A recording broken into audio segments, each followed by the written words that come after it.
Here's an unsettling fact. You may be going about the job hunt all wrong, and you may have been doing this your entire career. In fact, most people do. While it's common to focus your resume, LinkedIn profile, and other job hunting materials on your work experience, the truth is that this emphasis should actually be on your job skills. Hi, I'm Christopher Taylor.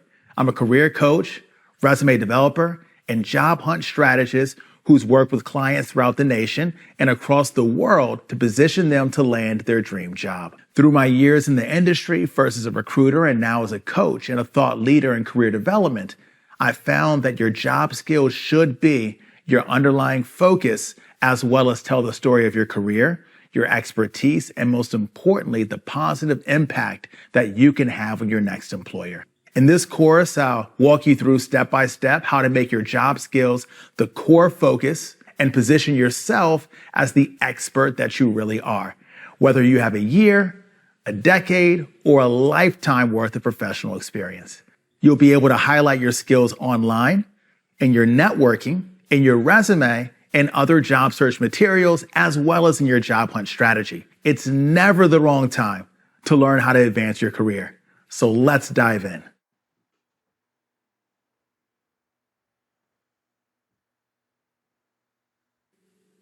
If you've been on the job market in the past decade, you've probably dealt with the same frustration as most other candidates. You put in all this work to find job openings, but when you apply, it seems like you've just sent your resume into the void. There's no response, no interview request, nothing. How do you get your resume to stay out of the void and stand out from the crowd enough to get noticed? To learn how to do this, you need to look at the crowd that you're trying to stand out from. For a typical publicly posted job opening today, you're likely to be competing with over 500 other candidates if you're in a major city, depending on your market. Now, if we're talking about a position at a top company in a major market, that number could be well over 1,000. And if you're applying for a remote gig, the applicant pool could be even larger because you're competing with qualified people all over the country, the region, or even the globe, not just in your area. To find a way to stand out, let's think about what the average resume looks like for most of those hundreds of other applicants. It usually has a fairly generic profile or summary statement at the beginning, and is primarily task-oriented. In other words, it focuses on listing the applicant's duties and tasks at their previous job. Many resumes today are also forcibly short because candidates often fear going beyond one page, worrying that any resume over one page will be tossed aside. So with all this in mind, then, what can you do to be different in a positive way? Now, one of the best ways to make your resume stand out is to steer clear from a task-oriented mindset and focus more on your skills and accomplishments. After all, recruiters already have a good idea of what you did at your last job based on your title alone. What they don't know is the impact that you made in that role. Highlight your abilities by listing your concrete accomplishments instead, results you achieved, new programs you started, successful projects you led, and so on. Now, not only does this highlight your actual skills and abilities, but it does this by showing recruiters how skilled you are, not just telling them. Second, make sure your profile or summary is truly custom and personalized.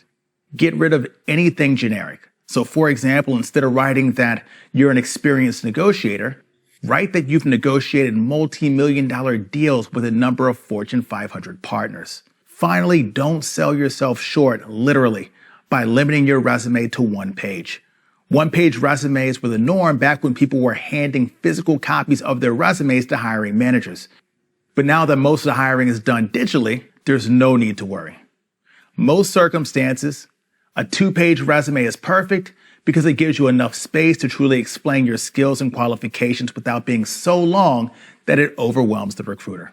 Standing out from the crowd comes down to taking a different approach, but not one that's different just to be different. An approach that finds newer and more effective ways to impress a recruiter. A skills-focused resume that incorporates your personality could do the trick.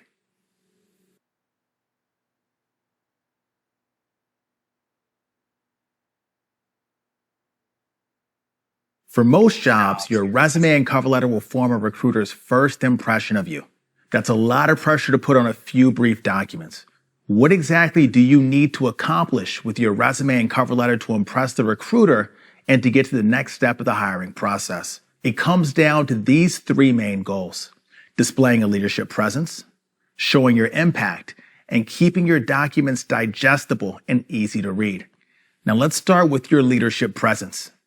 Even if you're not applying for a role that manages people, employers want someone who carries themselves like a leader, someone who's not afraid to speak up with their new ideas, someone who's willing to take initiative to get things done, and someone who's capable of keeping a project organized and orderly. So how do you incorporate this into your resume? You demonstrate it within the bullet points under each job in your work experience. Explain ways you've sparked change or organized projects and programs. Note any groups that you may have led as well. Be sure to use confident language and action verbs in your resume and cover letter. You didn't just learn the sales catalog, you mastered the sales catalog and used it to identify the best opportunities for every client. The next goal for your resume and cover letter is to show your impact. Employers want to hire someone who changes the organization for the better and makes a quantifiable, lasting improvement. Show them that you have that ability by listing concrete accomplishments and results in your resume and cover letter. For example, don't write that you managed a sales region for your company. Explain that you drove $2.5 million in growth across the Northeast region. Finally, your third goal is to keep your resume and cover letter organized and easy to read. The recruiter should be able to see your experience with one quick glance, with details available as they read further. It should be easy to see where one job ends and another begins. The same goes for your cover letter, just a simple layout of short paragraphs. When writing your resume and cover letter, it's fine to use some industry jargon, but only where it's appropriate. Use a conversational yet professional writing tone that's easy to understand. Avoid vague terms like business solutions and always keep your bullet points short and to the point. Now here's a tip that can help with all three of these goals. As you're listing your quantifiable accomplishments, use a bold font for those key quantifiers or the most impressive bits that you want the recruiter to notice. This draws their eye to your most impressive accomplishments and shows your ability to make an impact and show leadership, while also keeping your resume organized and easy to read. By working toward those three goals, displaying a leadership presence, showing impact, and keeping your resume and cover letter easy to read, you can put your job skills at the forefront and create a great first impression with any recruiter.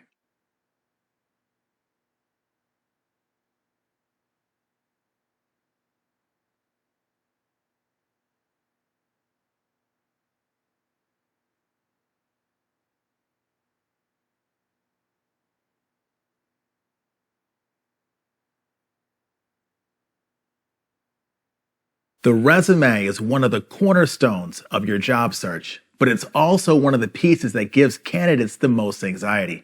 After all, you only have a few short pages to set yourself apart and make a recruiter put your resume in the yes pile. How do you do it? Emphasizing your job skills in your resume is key, and the goal is to lead with your skills in every piece of your resume. Let's break it down one element at a time. First, you should have a bio or summary at the top. It should only be one paragraph long, and you should think of this as your elevator pitch. Include the top skills and defining qualities you'd want a recruiter to know if you only had a 15-second elevator ride to impress that person. Second is your professional experience. This should make up the bulk of your resume because it's the most relevant information. You'll start by listing each of the relevant jobs that you've held in the past, of course. Below each of these headers, you'll have several bullets that go into more detail about your accomplishments in that role. The most common mistake that I see in resumes is using those bullets to list your job responsibilities. Instead, you should use this opportunity to showcase your skills in action by listing the results you achieved and the difference you made in that role. The trick is to use quantifiable, concrete data of estimates whenever possible. This is easy to do in some positions like sales because you can talk about the growth in your annual sales, for example, but you can find concrete achievements in any job. For example, let's say you were a general manager at a restaurant. Instead of writing that you oversaw day-to-day restaurant operations, you can write that you managed a team of 30 restaurant staff, delegating tasks to create a 40% increase in productivity. Ultimately, ask yourself what changes you made in the role or how you improved the organization. Third element of your resume should be your education and training. Now, this will, of course, include your certifications, higher education and training, but this is another place where you can add quantifiable accomplishments. Within this piece, most people have a strength in one of three categories: academics, internships, or extracurriculars. Which one is the strongest for you? What details can you include to make this strength stand out? Fourth, you should include a list of your professional skills. These should include tasks and responsibilities you're familiar with, regulations you understand, tools you know how to use, and so on. While this section highlights your skills separately, it's also a great way to make your resume more visible when recruiters are searching resume databases and automated applicant tracking systems. Fifth and final, your resume should also include your community involvement. Particularly if you're new to your career, this can be a fantastic way to showcase your skills if you've put them to use in volunteer work. Don't shy away from providing concrete results here too, like listing the amount of funding that you've raised or explaining the impact of an event that you helped plan. While some fields call for other additions to your resume, those 5 elements are the key pieces you should focus on when putting your job skills on display. Work through your resume piece by piece with the aim of putting your skills and contributions at the forefront, and you'll be giving yourself a strong head start on your job search.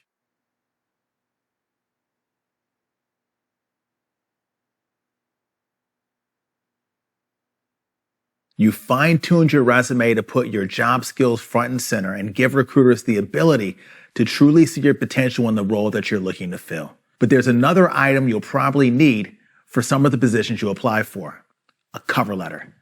So many people struggle with cover letters, and in all too many cases, their answer is to go online and find a template that they have to pretty much tweak by filling in a few sets of brackets. It may be tempting, but using a pre-written template is not a good idea for a few reasons. First, you must remember that recruiters are probably reading hundreds of cover letters each day.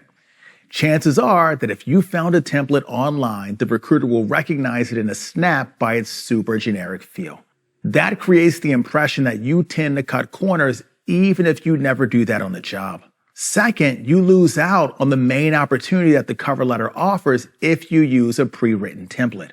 A cover letter gives you a chance to add a personal element and bridge the gap between your experience and the job that you want by explaining exactly how your skills will benefit the potential employer. Cover letter templates are built to be generic, so you'll be turning in nothing but fluff and missing out on that critical opportunity. So how do you write a cover letter that gets results? The overall goal is to be solution-oriented in your cover letter. Focus on showing the recruiter exactly why you're the answer to this company's needs. There are 4 steps to include in a cover letter, so let's break down each one. The first step is stating your intent. Tell the recruiter what position you're applying for. If you've been referred to a role by one of the employer's current employees or by a mutual contact, note this here as well. The second step is identifying a problem that this industry, company, or role may be facing. It may be a particular shift in the marketplace, a change in consumer behavior, or a challenge presented by new technology, for example. If you don't have a problem in mind, there are places you can look for clues, like industry news, the company's social media posts, informative interviews with the company's leaders or industry leaders, and so on. If you're still coming up empty, try looking back at the job description. As you're reading it, ask yourself why these tasks and skills are so important to the company. The third step in the cover letter is offering a solution. And guess what? The solution is you. Explaining how you faced and addressed this problem in your past work and how your skills will enable you to help this employer solve the problem. It can help to go back to your resume and look at the results and achievements that you listed in your professional experience, education, or community involvement sections. Finally, the fourth step in your cover letter is a call to action. Close out your letter by saying perhaps that you would be honored to be considered for this position and that you hope to speak with the reader further. When you put all these pieces together, you have a cover letter that's organized, that's coherent, and tells the recruiter exactly how you can put them to use.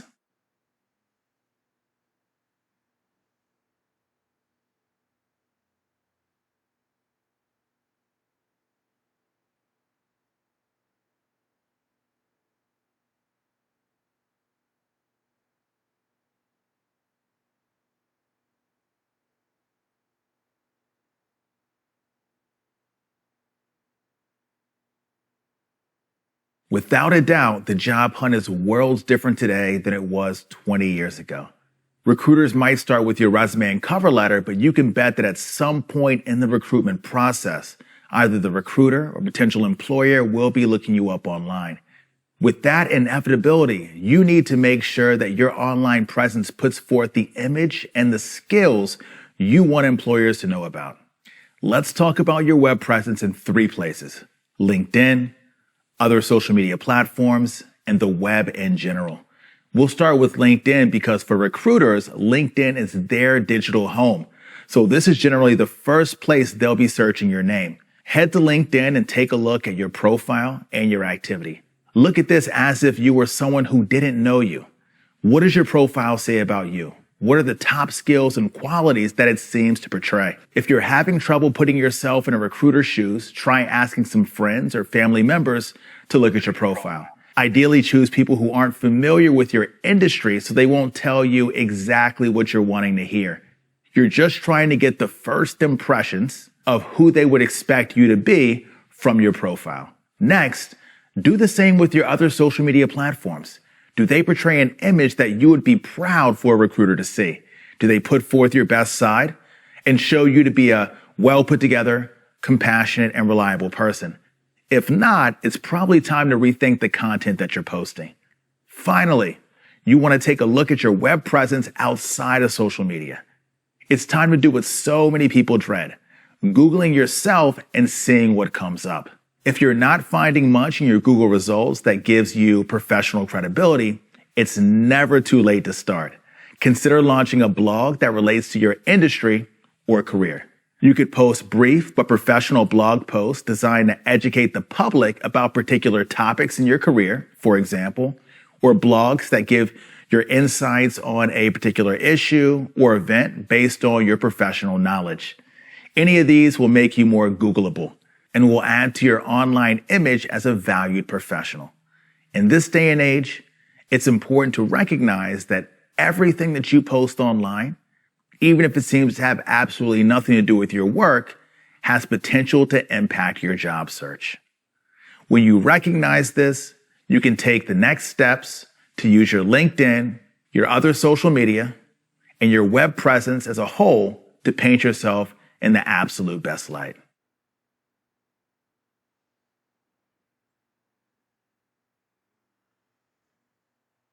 We all know how important a first impression is. You probably haven't gotten that lecture since you were a child, when your parents were telling you why you had to tuck your shirt in and why you had to dress up for a certain event. But it's true, first impressions matter, especially in the job search. When a recruiter goes online to find more information about you, your LinkedIn profile is one of the first places they'll look. And in doing so, there are 2 items that'll catch their eye before they even click on your name: your profile photo and your headline. How do you optimize these pieces so that they highlight you as a skilled professional? Let's look at each one of these individually. First, there's the profile photo. On LinkedIn, this is generally just a head and shoulders photo of you. In your profile photo, the details matter. It seems simple, but if you're smiling in your photo, it gives the recruiter a more positive impression. You also want the photo to reflect your personality on a professional level. For example, if you want to put forth a very corporate, executive presence, you may wear a suit and you may choose a clean, solid background. If you're a creative, on the other hand, incorporating a bit more color into your profile photo may serve you well. Your profile photo doesn't have to be professionally taken. It should, though, be a fairly high quality photo. Make sure your profile photo matches the current pixel size and resolution for the platform. In other words, make sure that it's not one that you'll need to enlarge during the image upload process, because this tends to make that photo look blurry or pixelated.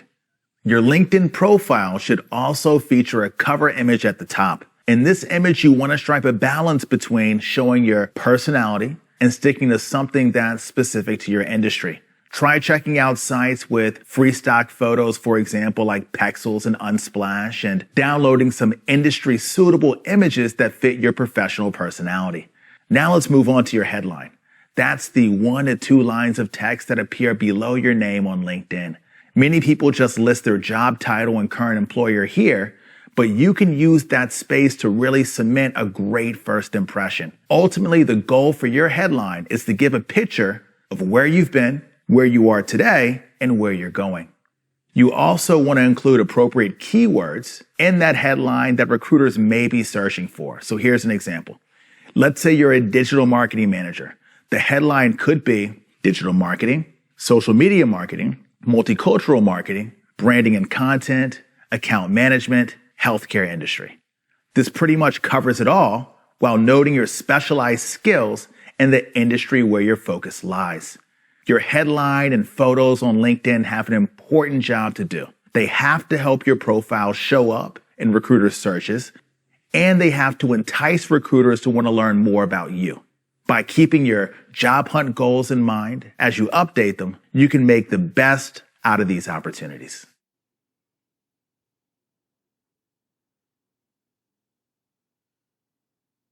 Now, we've already talked about your LinkedIn profile photo and headline. And if you've updated these items well, they should do a great job of convincing recruiters to click on your profile.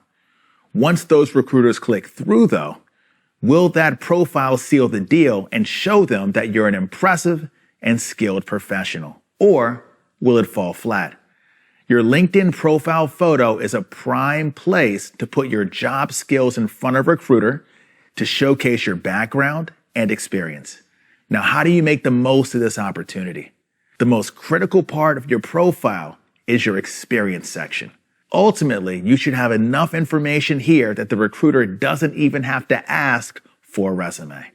You should take the same approach to your LinkedIn profile section as you did to the experience section of your resume, highlighting your skills by listing concrete accomplishments, valuable results, and quantifiable contributions. In fact, your LinkedIn profile and your resume should end up looking very similar, and you can reuse a lot of the content between the two. Now, there's something that you should keep in mind for job titles, though. You don't have to use the exact company-specific title that your former employers gave you. You can use a title that's more industry standard and reflects the position you held. For example, there are some companies that use the title Director of First Impressions for their reception staff. But this isn't likely to bring up your profile when recruiters are searching for administrative assistants or receptionists. You should feel free to list your title as an administrative assistant instead. Using recognizable titles like this is especially important on LinkedIn because recruiters are using this platform to search for people who have held specific roles. Outside of your experience section, the recommendations on your LinkedIn profile are a fantastic way to build your skills in the spotlight. Recommendations are essentially reviews or testimonials for you as a professional. They can be from anyone who has knowledge of your skills. That's former supervisors, colleagues, clients, instructors, mentors, and so on. You can send a simple LinkedIn message to some people here and then ask to write a recommendation for you, and you can offer to do the same for them. It may help to write your recommendation for them first so that they have an idea of what you're looking for. Ideally, aim for 8 or more recommendations for your profile. The fact is that no matter what you do, recruiters will be looking at your LinkedIn profile and taking it into account when they decide whether to call you for an interview. By taking the time to strategically build an impressive, skills-focused profile, you can give recruiters a stronger first impression and boost your chances of landing your dream job.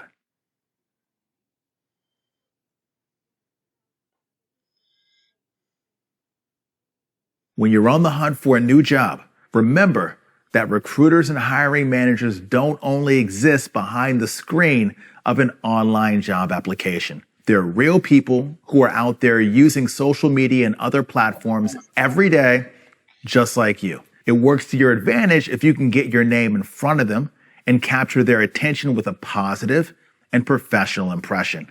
How do you do that exactly? It's all about having a strategy behind the time that you spend online and the way that you interact in cyberspace. There are 3 components you should aim to have and your strategic activity on LinkedIn and other online platforms. Following, commenting, and creating content. First of all, start off by following anyone who could be helpful to know in your job search.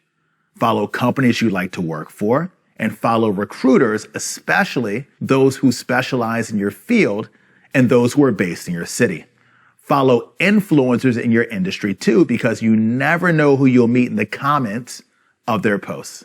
Now that brings me to my next point, interacting and commenting. Don't just follow companies and people that you want to know, engage with them. Share their posts, comment on their posts, tag them in your post when appropriate, and so on. As you're doing this though, you need to be connecting with a purpose. A quick comment of nice article, thanks for sharing is a kind gesture, but it won't garner much attention. Instead, find a way to actually add value to the conversation. For example, instead of just commenting nice article, write something like, this is a great article. It actually reminds me of a project that I worked on where we used such and such strategy and we found that X led to Y. And you don't have to write an essay, just give your perspective in a way that builds on the conversation. Be honest and authentic in your comments, but remember at the same time that you're trying to paint a picture of yourself as a respected professional, so maintain decorum and be constructive. Note that in an example that I gave though, I actually pointed to my work experience in the comment. When it's relevant and appropriate, this can subtly catch a recruiter's eye. Okay, third, it's an incredible opportunity to boost your job experience if you create online content too, like publishing LinkedIn posts regularly. You don't need to write novels, even short posts that are well thought out and informative will benefit you. With the way that LinkedIn's algorithm works, the more content that you post and the more followers you get, the more visible your posts will be on news feeds. That translates to a better chance that recruiters will see your content and say, I have a job opening for you that's absolutely perfect. When you build a bit of strategy behind your online activity by following the right companies and individuals, commenting insightfully and posting your own content regularly, you truly put LinkedIn and other online platforms to use in the way that they were meant to work. And that's something you can start doing right now.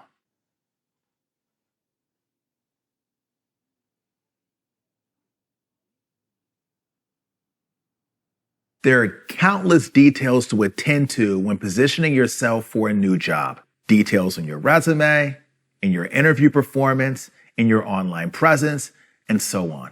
All those details can make a difference in whether you get noticed and get a telephone call. But when we look at the big picture, organizations will hire you for one reason and one reason only, because you make the positive impact that they expect to have on their organization. Whether you're aiming for an entry-level job or a C-level executive position, that remains true. One important way to show that you have the potential to make a positive impact for employers is to have a basic plan for how you'll do that. This is usually structured as a 30, 60, 90-day plan. If you're not familiar, this is a plan that lays out your key goals and priorities for your first 30 days, your first 60 days, and your first 90 days in the position. Clearly, this plan will be different based on the position that you're applying for, but there are some strategies that I can offer to help you develop your 30, 60, 90-day plan. First, begin by identifying the top problems that you should be working to fix or top goals you'd be working toward. For example, let's say you're interviewing for a sales leadership position. You might identify some demographics that the company isn't reaching but could benefit from. Or if you're interviewing for an engineering role, maybe there's an aspect of the product that could function better and you want to find ways to improve it. Second, brainstorm some strategies for working toward fixing those problems that you've identified. Think about past projects when it comes to your work experience that may have given you skills and ideas for addressing the problem, and consider how you could apply that knowledge in a practical way. Third, identify the best ideas and strategies from your brainstorming session and plot them based on what you think that you can get done in 30 days, 60 days, and 90 days. Make sure you're not unreasonably ambitious. This could set expectations that you can't meet, or it could create the impression that you don't exactly know how all this works because you don't understand what is and isn't practical. It's important for you to know that your 30, 60, 90-day plan should be unique for each job you're interviewing for. It doesn't have to be completely different for each job, but chances are that the problems that you're addressing will be slightly different for each organization, so your plan needs to reflect that appropriately. It needs to show that you have an understanding of the organization that you'll be wanting to join and that you recognize its top challenges. With that in mind, you don't have to wait until there's an interview on the books to start jotting down some ideas for your 30, 60, 90-day plan. Doing a bit of brainstorming now can give you a helpful starting point when you get the call and get an interview on that schedule.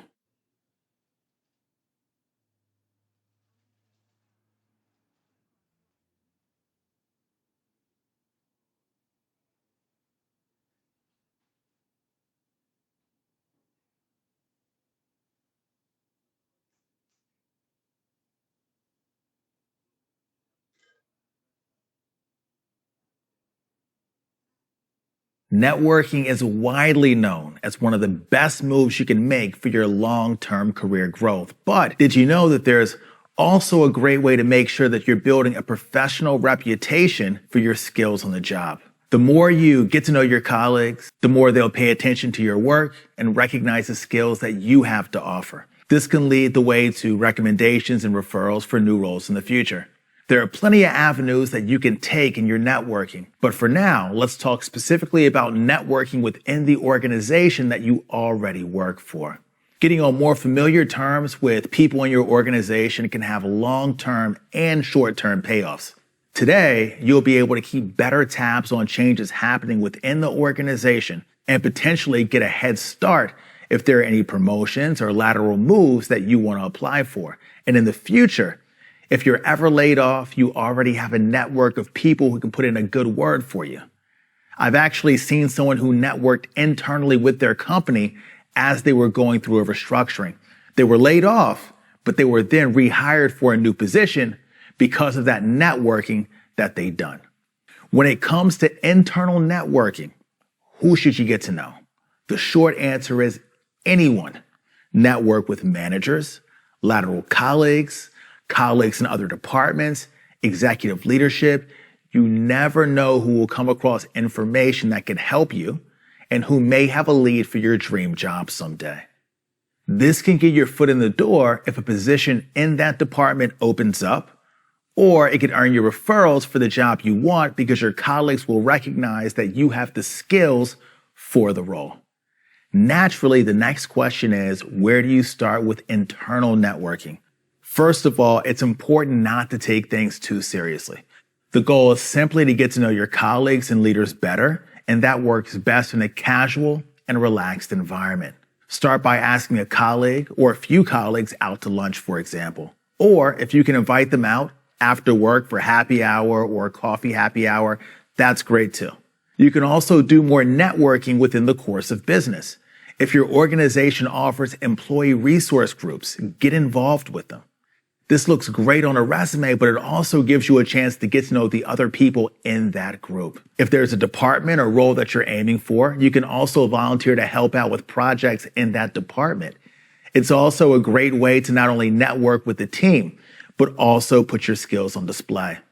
Networking within your organization doesn't have to take a lot of extra time. It's more of a conscious decision about who to interact with most, and a little bit of strategizing can go a long way.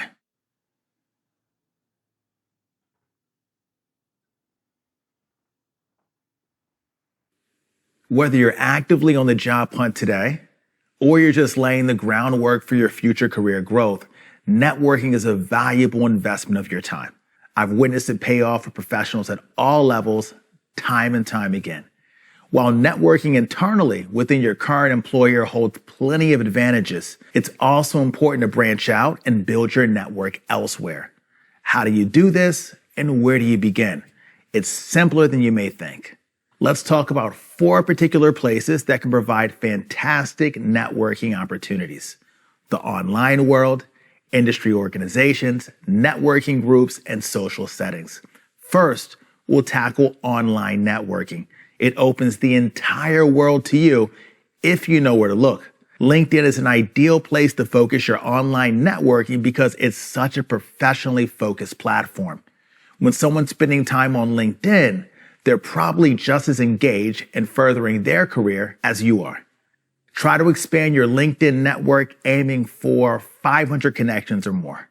You can do this by finding people with some connection to your career, other professionals in the industry, influencers and leaders in the field, and so on. If there are particular companies that you love to work for, it's especially helpful to network with people who already work there. Just send a connection request with a nice note introducing yourself and explaining that you'd like to grow your network and get to know more people in your field. The next place you should aim to network is within industry organizations. I'm talking about professional organizations for your field, like the National Association of Realtors or the American Sales Association.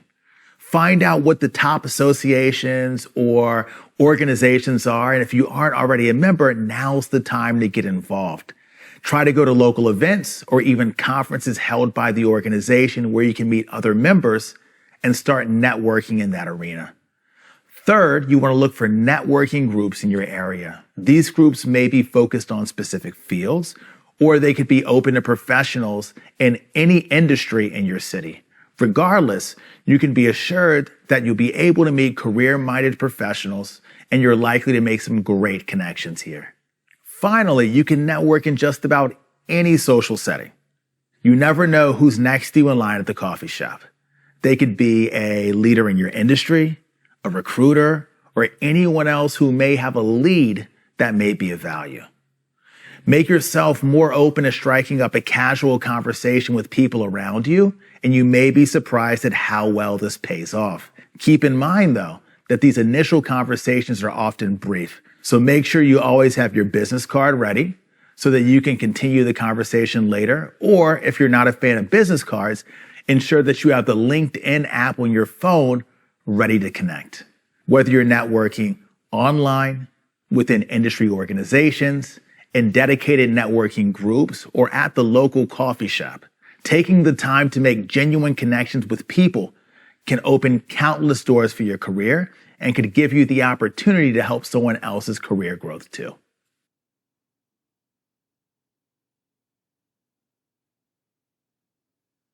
Networking is one of those tasks that comes very naturally to some people, but for most, it's challenging and downright uncomfortable. If you're not used to having social interactions with people that you don't know, it can be difficult to step outside of your comfort zone, but your future self will be grateful that you did.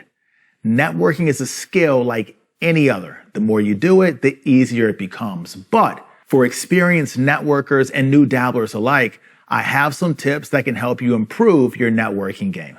First, don't put professional pressure on the conversation or on yourself. Networking is all about forming genuine connections with people. The opportunities and job leads will naturally come later because you know more people. As you get to know other professionals, look for ways to connect with them on a personal level. Maybe you went to the same school, or maybe there's a hobby that you both enjoy. It's not a job interview, just a chat with a new friend. Second, make sure that as you get to know new connections, you're looking for ways to help them too. It's a two-way street, after all.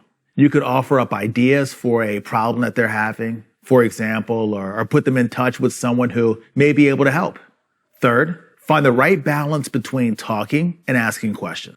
Your conversations with networking connections shouldn't be just going on and on and on about yourself.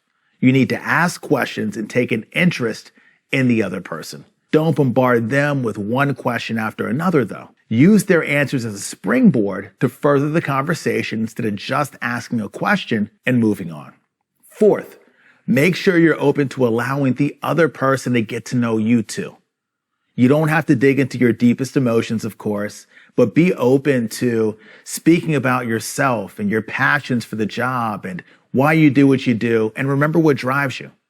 Networking is all about forming authentic relationships with other professionals. And for that to happen, You need to be open to getting to know each other. Fifth, as you're looking for people to network with, put your alumni resources to use. Many colleges have fantastic alumni networks where you can reconnect with old classmates or get to know professionals that you didn't know in your college days. Many high schools have great alumni resources too, so this isn't only an option for people who went to college. Six, think about your career aspirations when you're looking for people to connect with. Get to know people who have taken the career path that you want to take or those who have reached the position that you want to reach. You may be surprised by how much they would enjoy helping someone else do the same. Remember, it takes time to develop your networking skills, and not every new connection or attempted connection will turn into a lifelong friendship. But the tips above can be helpful as you get started.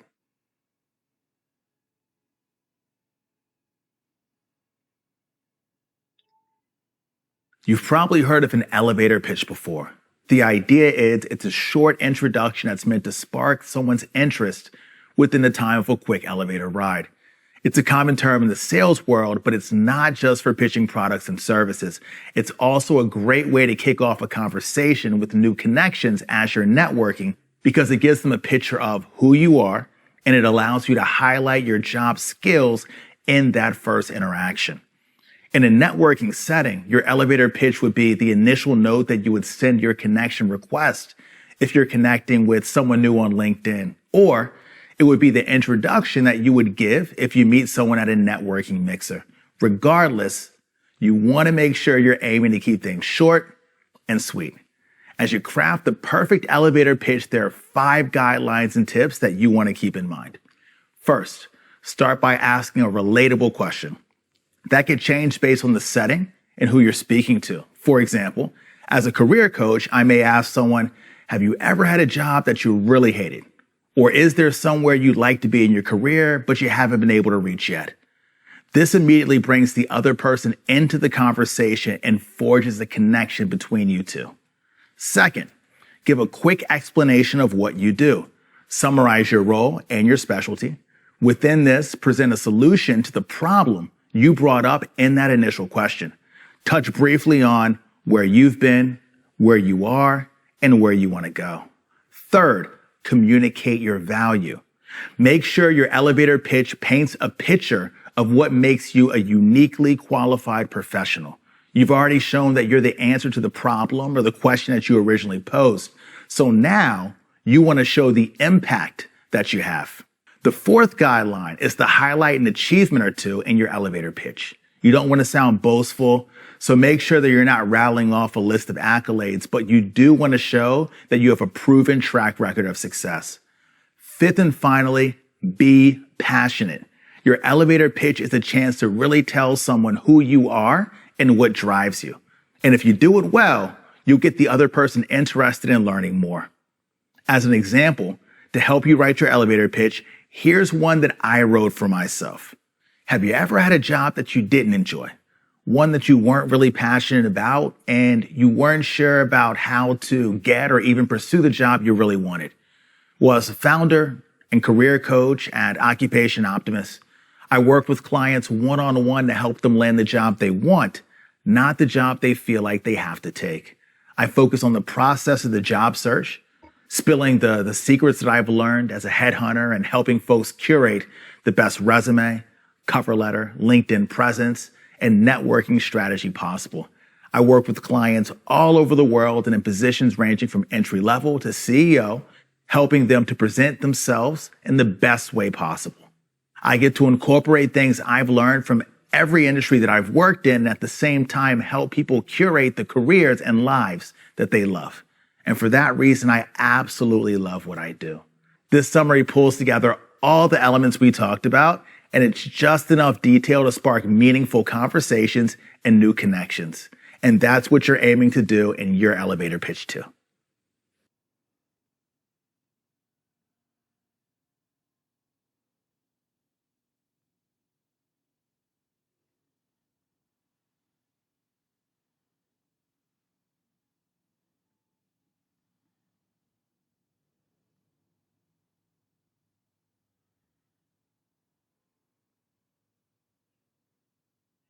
Highlighting and capitalizing on your job skills can help you grow your professional reputation and open the door for future opportunities at any time. It's especially important, though, when you're actively job hunting. How do you leverage your skills as you kick off your job hunt? There are plenty of ways to put your job skills front and center so that you get your foot in the right doors. First of all, if possible, start your job hunt before it's actually necessary. Let's say your company is going through a restructuring and you're worried about whether your position will be eliminated. Don't wait to find out. Start looking for new jobs now. It could take time for leads and opportunities to materialize, so this gives you a head start that could save you from having an income gap. If you do land a job a little bit quicker than expected, you have leverage to either choose the job that you want or even land a more senior and more secure position within your current organization. Starting your job search while you still have a job also makes you a more desirable candidate. If you're underemployed, a hiring manager may be curious as to why you aren't in more demand among employers. If you already have a job, it may give off a sense of security. Think of how it looks from their perspective. If your current employer is holding on to you, then you must be bringing something valuable to the table. Second, as you're starting your job hunt, remember that you don't have to wait until you happen to see a job listing for the right role. You can proactively pursue the companies that you want. It's never too early to start strategizing. Make a list of the relevant job titles you want to chase, making sure they align with your past experience. Maybe you have the expertise to step up to a more managerial position in your area of expertise, or maybe you're looking for a slightly different direction. As you make a list of your desired titles, you should make a list of target employers too. This gives you a starting point so that you can optimize your resume, LinkedIn profile, and other pieces to fit your goals. To leverage your job skills, make a list of the top skills that would benefit someone in the jobs you're aiming for. It can help to find job descriptions or job posts for similar positions and look at the skills and qualifications they list.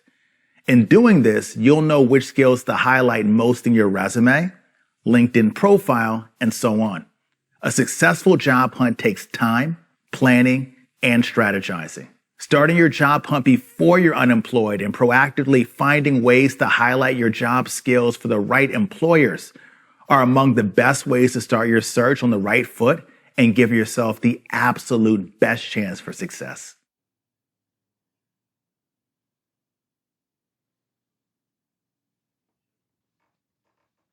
In our digital age, so many job seekers find themselves stuck in an endless world of online job applications. They scour job boards every day, apply to as many promising positions as they can, and wait to hear back. Unfortunately, this tends to lead to a lot of unanswered applications. Instead, you can take a more proactive approach to your job hunt by choosing and pursuing the organizations that you want to work for. Now let's take a closer look at this strategy and how to make it work for you. The first step is to make a list of employers that you want to work for.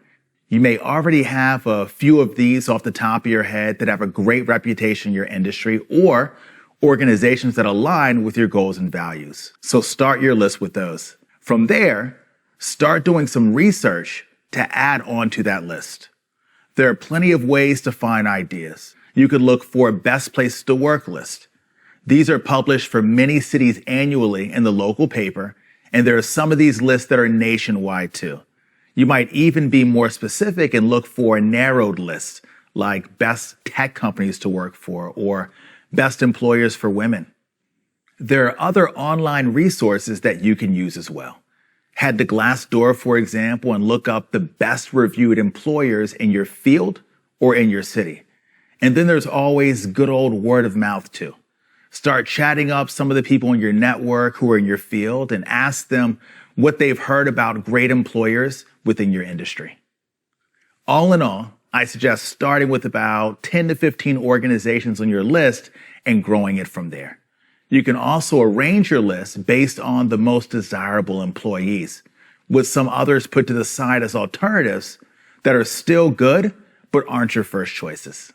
Once you have this list, you can start getting your name out there. Find out if you have any network connections who already work for these companies and ask if those people could put you in touch with the supervisor for the department that you're aiming for. Or ask if they have any insight into upcoming job openings. The ideal circumstance is to get a referral for a position from someone who works at the organization already. For organizations on your list where you don't already know someone, there's no time like the present to start connecting with new people. Use LinkedIn to look for people who work in recruiting for the organization or people who work in the department that you want to work for. For recruiters, send a connection request letting them know who you are and explaining that you love to talk about opportunities with the organization. For employees who aren't recruiters, let them know that you're curious about the organization and that you'd like to learn about their candidate experience. Now, all of this seems rather simple, but it can make a critical difference in your job hunt. If you wait for an opening and submit an application, you're likely to just end up in a large pile of resumes. If you're reaching out on your own instead, you have the opportunity to engage in a more one-on-one conversation with decision makers and to get in before the resume pile is even in play.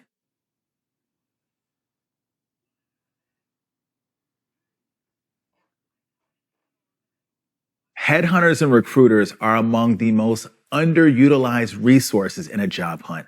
Most people go the traditional route of filling out one job application after another, while others focus on the organizations they want to work for and reach out to them directly. Proactively reaching out to ideal employers can be a highly successful strategy, but you can also use headhunters and recruiters to be proactive in your job hunt.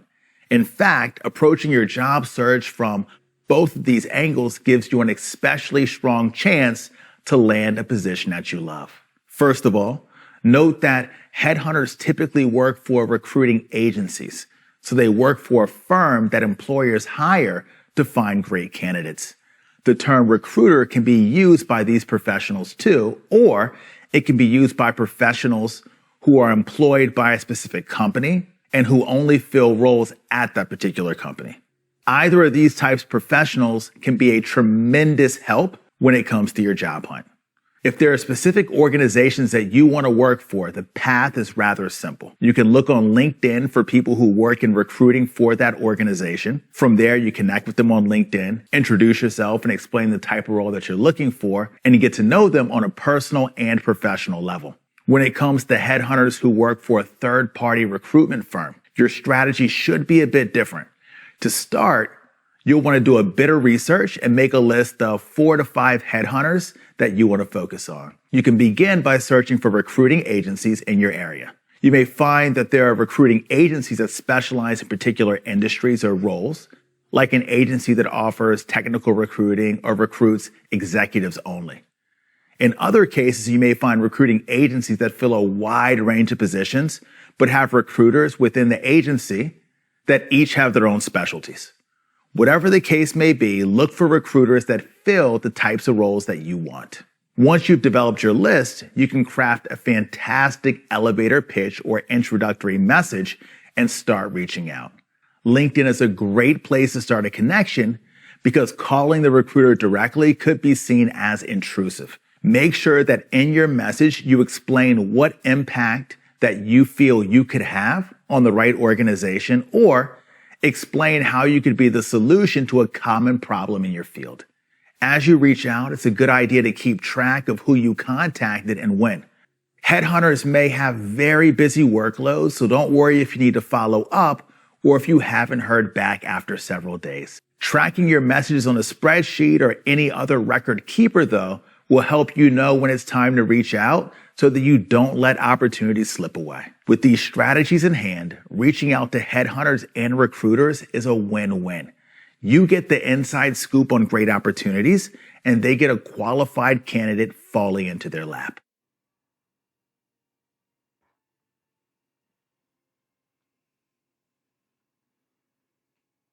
I've mentioned a few times earlier in this course that in highlighting your job skills, you really want to focus on showing, not telling. In other words, you want to demonstrate that you're really good at something by showing the results rather than telling hiring managers that you're good at it. Outside of giving clear examples in your resume, cover letter, and LinkedIn profile of the results that you've achieved, A work portfolio is a fantastic way to showcase your job skills. Most people assume portfolios are only for creative jobs like artists and writers, but in reality, anyone can benefit from a portfolio, whether it features examples of your work or case studies about projects and accounts you've handled. First, start by deciding what skills and experiences you want to highlight. Maybe you want to showcase your ability to use a particular software or your event planning expertise.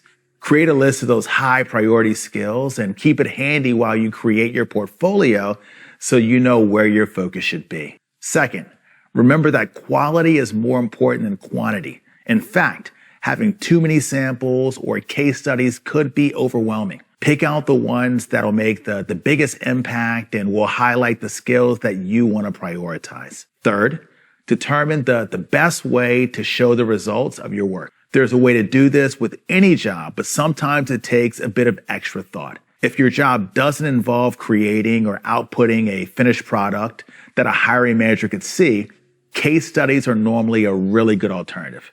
Tell a story of a key project you worked on, for example, highlighting what the project was, what role you played, the goal of the project, the quantifiable results, and any positive feedback that you received. Fourth, think about the nuts and bolts of how you want to create your portfolio. You could use a low-cost or free website builder like Squarespace or Wix, for example, to create a simple portfolio site. There are plenty of other tools out there as well that you can use to build that portfolio, like Canva, Behance, Contently, and Muckrack, to name a few. Fifth, decide how you'll organize your portfolio. You want hiring managers to be able to easily find what they want and identify the most relevant pieces for their needs. Depending on how many pieces you have, you might separate them into categories or topics or label them based upon the skill that they demonstrate. And finally, start building your portfolio. Remember that your portfolio doesn't have to be limited to the work that you are paid to do. You can include pieces from your volunteer work or college projects. You can even create non-commissioned pieces for your portfolio. For example, if you're a graphic artist and you want to show a job that shows off design ads, you can design ads that are purely for your portfolio. Building a skills-focused portfolio is an impactful way to help your job search and help you stand out amongst the other candidates. Just remember that this task is never complete. You should be updating your portfolio regularly with new and impressive pieces to always put your best foot forward.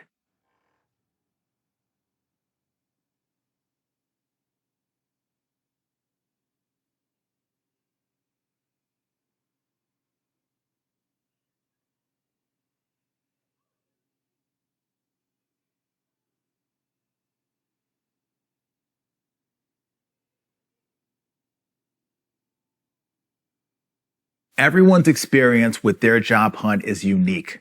Maybe you're here because you're excited for the next step in your career. Maybe you're here because you're watching the end of a chapter that you wish could continue, so you prefer that you didn't have to be on the job market at all. But whatever the circumstance may be, your career is your journey and only your journey. You have an opportunity to shape the next leg of that journey, and it all starts with preparing and strategizing for your job search in a way that showcases your skills so that you have the widest possible range of options and opportunities. Now that you understand the philosophy behind highlighting your professional skills above all else, and you have the practical strategies and guidance to do just that, you can hit the ground running. There is no time like the present to get started. So start by taking an inventory of your professional skills. Think back on your recent jobs and skills that made you excel in those roles. Picture yourself where you want to be in the next stage of your career and figure out what skills you'll be using to make it happen. From there, it's just a matter of digging up your resume and LinkedIn profile and diving in. Good luck, and remember, showing is better than telling.